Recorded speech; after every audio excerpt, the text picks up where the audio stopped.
this King of glory that the psalmist talks about in Psalms 24. Who is this King of glory? It says he is the Lord of hosts.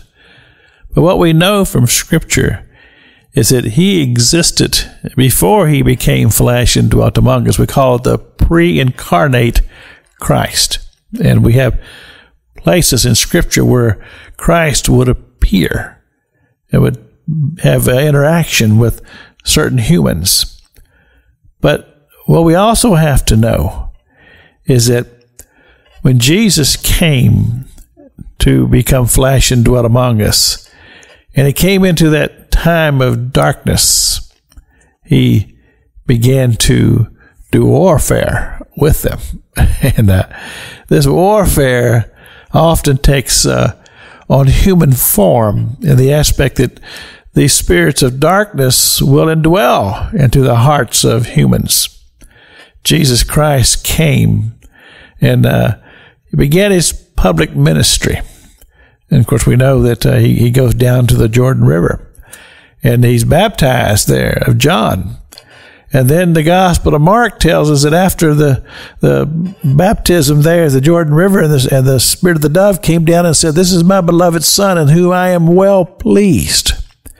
That then the Spirit drove him to the wilderness where he encountered darkness.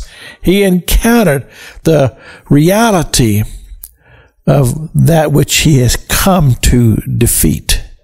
Him who he ultimately will prevail over.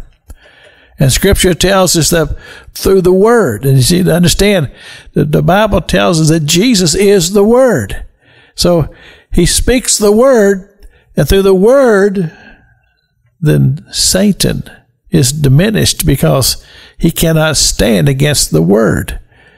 And so then, after Jesus leaves the wilderness experience where he's battled with the forces of evil, then he goes to the synagogue. We find this all recorded in the Gospel of Mark. And there they bring him the scroll to read. And he reads those precious words from the book of Isaiah. And he says, "The Spirit of the Lord is upon me.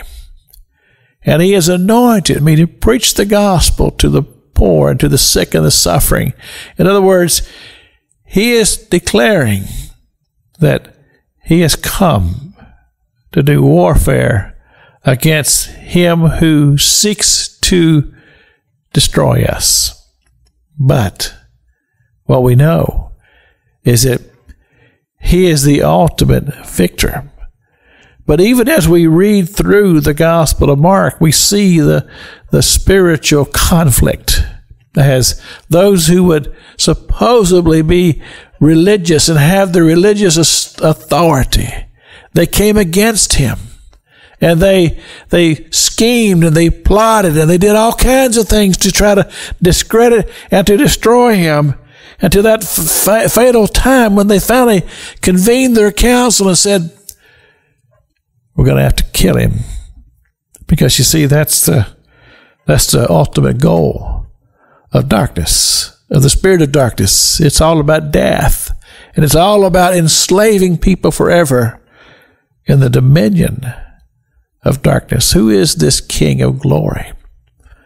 The captain of the host. He is our deliverer. This is Pastor Jack King with the gospel on the radio broadcast.